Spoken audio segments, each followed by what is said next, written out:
పశ్చిమ గోదావరి జిల్లా ఆచంట నియోజకవర్గం టీడీపీ పాలిట్ బ్యూరో సభ్యులు మాజీ మంత్రి పితాని సత్యనారాయణ ఎలక్షన్స్ లో భాగంగా ఇంటింటికి పాదయాత్ర పెనుగొండలో నిర్వహించారు. దీనిపై మరింత సమాచారం మా ప్రతినిధి చంద్రశేఖర్ అందిస్తారు. జిల్లాలో ఆచంట నియోజకవర్గంలో టీడీపీ పాలిట్ బ్యూరో సభ్యులు పితాని సత్యనారాయణ ఎలక్షన్ లో భాగంగా పాదయాత్ర స్టార్ట్ చేశారు. అందులో భాగంగా పెనుగొండ నియోజకవర్గంలో అయితే శివాలయం దగ్గర నుంచి పితాని గారు పాదయాత్ర అయితే స్టార్ట్ చేశారు. పాదయాత్రలో బాగా జనసమూహంలో భాగంగా జనసమూహం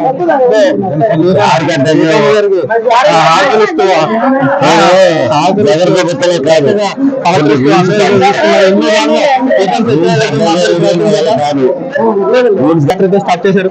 పాదయాత్రలో భాగంగా పాదయాత్రలో ఎన్నికల ప్రచారం ప్రజాస్వామ్య పరిరక్షణలో ప్రజల్ని చైతన్యం చేయడం, ప్రజాస్వామ్యాన్ని పరిరక్షించడం చెప్పడం అనేది ప్రధాన ధ్యేయంగా పెట్టుకున్నాం.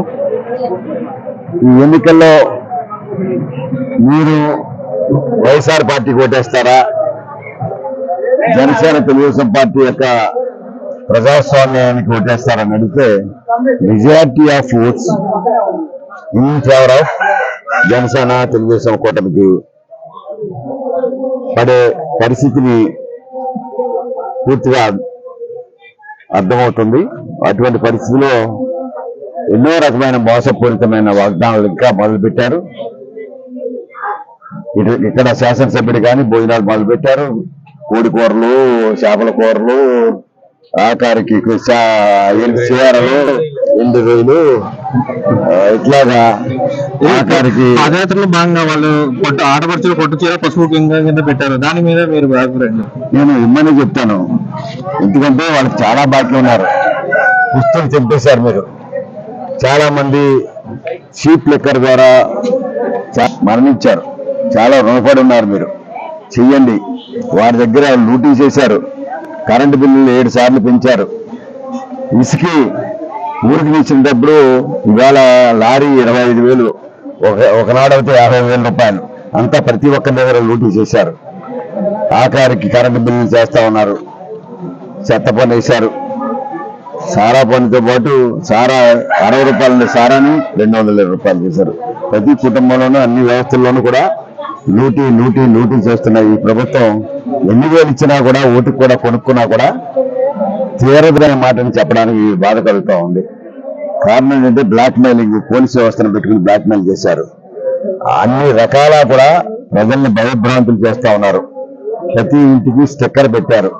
స్టిక్కర్ తీయాలంటే భయపడతా ఉన్నారు. ప్రజలు ఏదైనా ప్రభుత్వం, ఏదైనా పార్టీలు స్టిక్కర్ వేస్తే స్టిక్కర్ మాగడ్డిచ్చారంటే మేము వేరే పార్టీ వాళ్ళని చెప్పుకునే పరిస్థితి.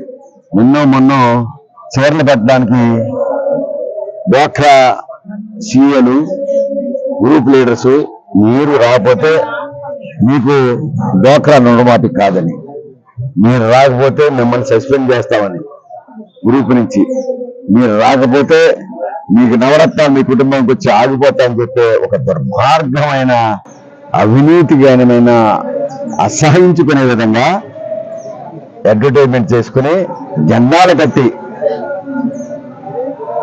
మహిళల్ని తన ఆఫీసుకు రప్పించుకుని ఆడబడుసుకి ఇంటికెళ్ళి పెడతారా, తీసుకొచ్చి పెడతారా?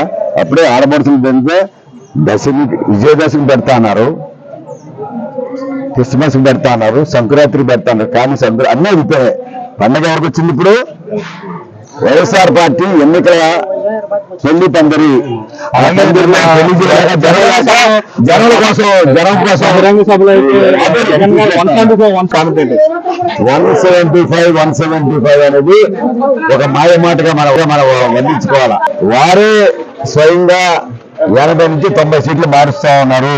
మా వాళ్ళు నెగ్గరని చెప్పే మాటను చెప్పారు. అంటే దాని అర్థం ఏంటంటే మీరు ఎంతవరకు మాట్లాడిన మాటలన్నీ కూడా ప్రత్యేకంగా కానీ పరోక్షంగా కానీ సత్య దూరమైన మాట, అసత్యాలు మాట్లాడుతున్న సాక్షి మీడియా, TV9, 10 TV లాంటి, NTV లాంటి మీడియాను ఉపయోగించుకుని, సాక్షి పత్రికను ఉపయోగించుకుని మంత్రులు ఎందుకంటే బూతుల మంత్రులు, సకల శాఖ మంత్రులు ఎందుకంటే అబద్ధాల యొక్క వాయిస్ ఆఫ్ జగన్మోహన్ రెడ్డి.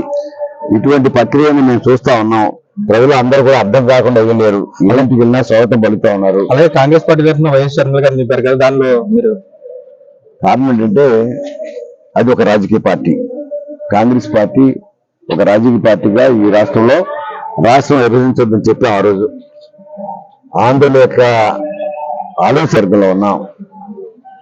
ప్రభుత్వం కాంగ్రెస్ పార్టీ కూకటివేలతో పతనం అవుతుంది, రాష్ట్ర ప్రజల్లో అగ్నిని జ్వాలిస్తా ఉన్నారు, మీరు అగ్నికి అవుట్ అవుతారని కాంగ్రెస్ పార్టీ పెద్దలు చెప్పినా కూడా వినని మాట. ఈరోజు ఆత్మ పరిశీలన చేసుకున్నారు, చూశారు. ఆఖరికి తెలంగాణ ఇచ్చినా కూడా తెలంగాణ రాష్ట్రంలో కూడా కాంగ్రెస్ బతకలేని పరిస్థితి వచ్చింది. అంటే మీరు చేసే మాటలు, కాంగ్రెస్ పార్టీ నిర్ణయాలు తప్పనే మాటని ఈరోజు కాంగ్రెస్ పార్టీ ఎందుకు అనుకున్నారు? కాంగ్రెస్ పార్టీ వల్ల అభివృద్ధి జరుగుతుంది, తెలంగాణ వారికి కూడా నయం జరుగుతుందనే మాట కనుక్కుని ఈరోజు ఏవైతే మోసపూరితమైన ప్రభుత్వాలు ప్రాంతీయ పార్టీలు వస్తా ఉన్నాయో ఆ పార్టీకి ఆ రోజు కేసీఆర్ చేసిన ఫోటోలు దిగి సోనియా గాంధీ దగ్గర మేము కాంగ్రెస్ పార్టీలో జాయిన్ అవుతామని చెప్పిన మాట, అది చూసుకుని తన పార్టీ తన వల్ల వచ్చిందనే మాటని చెప్పుకుని నెగ్గారు. కాదని అన్నాం, ప్రజలు కూడా దానికి ఒత్తాస పలికారు. ప్రజల్ని ఈరోజు దాన్ని మార్పు చేసుకుంటా ఉన్నారు. మేము కాదనే మాట లేదు. ఇవాళ ఎవరైతే వైఎస్ రాజశేఖర రెడ్డి కుమార్తె షర్మిల ఏదైతే వస్తా ఉందో, మేము ఒక కాంగ్రెస్ పార్టీ వాదిగానే, కాంగ్రెస్ నేతగానే మేము అభినందిస్తాం. జగన్మోహన్ రెడ్డి ఈ రోజు వస్తుందంటే ఒకనాడు ఓట్లు చీలటానికి భాగ్యం అందులో ముఖ్య కారణం ఉంటారు. ఓట్లు చీలుతా అని అనుకోరు, కానీ ఓట్లు చీలడానికి ఏమైనా ఇప్పుడు ఏదైతే వైఎస్ఆర్ పార్టీ నుంచి సస్పెండ్ చేయబడ్డ కానీ, పార్టీ టిక్కెట్లు ఇవ్వని వారు కానీ వారు ఆ కాంగ్రెస్ పార్టీలో జాయిన్ అవ్వడం. కాంగ్రెస్ వాళ్ళు చాలా వరకు నాలంటి వాళ్ళు తప్ప 100% వైఎస్ఆర్ పార్టీకి వెళ్ళిన వాళ్ళే. ఈరోజు మళ్ళీ అది కాంగ్రెస్ బతకాలంటే వైఎస్ఆర్ పార్టీ వ్యతిరేక భావనాలతోటి, వ్యతిరేక భావాలతోటి జగన్మోహన్ చేసిన అరాచక రాజకీయాలకి బాధపడి అవమానాలు పొంది మళ్ళీ కాంగ్రెస్కి వస్తా అన్నారనే నమ్మకం నా దగ్గర ఉంది. కాంగ్రెస్ పార్టీ బతకడానికి ఒక ఇది తరుణమని భావించి షర్మిలను తీసుకొచ్చారు. చెయ్యండి, వాళ్ళు కాంగ్రెస్ పార్టీ ఒక రాజకీయ పార్టీ, దాని పాత్ర ఈనాడు ప్రతిపక్ష పాత్ర పోషించవలసిన పరిస్థితి దేశంలో కానీ ఈ రాష్ట్రంలో కానీ చేయమనండి. జగన్మోహన్ రెడ్డి చేస్తున్న అరాచకాలని ప్రశ్నించమని చెప్పండి అని చెప్తా ఉన్నారు. టీడీపీ పాదయాత్రలో భాగంగా అయితే టీడీపీ అయితే బలంగా ఉందని చెప్పి జగన్మోహన్ మెజారిటీ అయితే నగ్గుతాయని చెప్పి చెప్పడం అయితే జరిగింది. కెమెరామ్యాన్ దుర్గారావు చంద్రశేఖర్, పశ్చిమ గోదావరి జిల్లా స్టూడియో న్యూస్ తెలుగు.